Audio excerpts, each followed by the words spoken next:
What's something your family always celebrated privately that other families do publicly? In my family, we did what we called passing day every year on June 11th. It wasn't like a normal celebration with cake and presents. We'd wake up at 3:11 a.m. exactly. My dad would play this really specific song from the 70s about surviving, and we'd all gather in the living room wearing white. Mom would lay out this old Polaroid of my Uncle Roland who died before I was born, and we'd all have to touch it. My dad would make us all drink this nasty smoothie thing that was like tomato juice and raw eggs and some other stuff I never knew. He said it was life force, but it made me gag every time. The rule was, you couldn't stop drinking until the song ended. The weirdest part was we couldn't talk about passing day to anyone outside our house. Not even my grandparents knew we did this. I found out in middle school that normal families just have like regular birthdays and anniversaries. I guess the worst part was the isolation room. After the smoothie thing, we'd each have to spend exactly 1 hour alone in a dark closet. Dad called it the void, and said it was to help us understand what Uncle Roland went through. As a kid, I was terrified of the dark and would sob the entire time. But Dad said that was part of it, that I needed to feel the fear to appreciate being alive. When I got older, I started asking questions, like why we celebrated someone dying in such a weird way. Mom would get all quiet and Dad would get super intense saying I didn't understand what a gift it was to be here. I remember him grabbing my shoulders once when I was 15, and I was like crying because I wanted to sleep over at Miranda's house on passing day. He looked at me with these wild eyes and said, passing day was the only reason I existed. I think that was when I started to realize something was off. Miranda's family just had normal traditions like Christmas and Thanksgiving. They didn't make her drink disgusting smoothies or lock her in closets or wake up at weird times.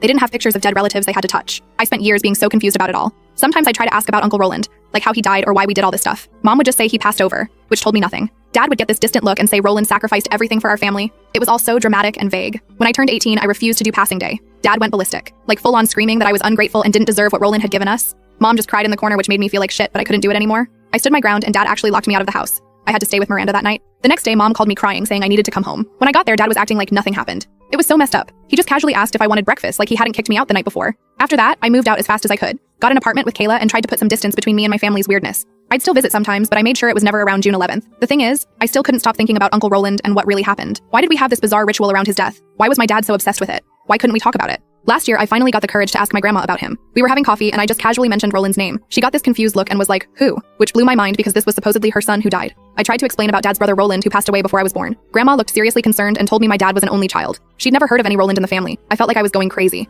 I went home and dug through old family albums looking for that Polaroid we used during passing day. I couldn't find it anywhere. I was seriously starting to think I'd imagined the whole thing. Maybe passing day was some elaborate game my dad made up. But why would he invent a fake dead brother? A few weeks later, I found this old box hidden behind some insulation. Inside was the Polaroid of Uncle Roland, but it wasn't a picture of a man. It was a picture of a little boy, maybe 7 or 8 years old. And written on the back was, Cody, age 8, summer camp 1985. Cody is my dad's name. There were other things in the box too. I didn't have time to read it all, but I took some pictures with my phone when my parents weren't looking. That night, I read through what I'd captured. The journal was my dad's from when he was a kid. Apparently, he had a near-drowning experience at camp when he was 8. He was underwater for over 4 minutes, and was technically dead before they resuscitated him. The time of the incident? 3:11 a.m. The date? June 11th. Everything started making sense in the most twisted way. There was no Uncle Roland. Roland was what my dad called the part of him that died that day. The passing day ritual was commemorating my dad's own near-death experience. The isolation in the dark closet was supposed to simulate drowning. But the most disturbing part came at the end of the journal entries. My dad wrote that when he was on the other side, he made a deal with something he called the void. He promised to honor it every year with a ritual if it would let him come back to life.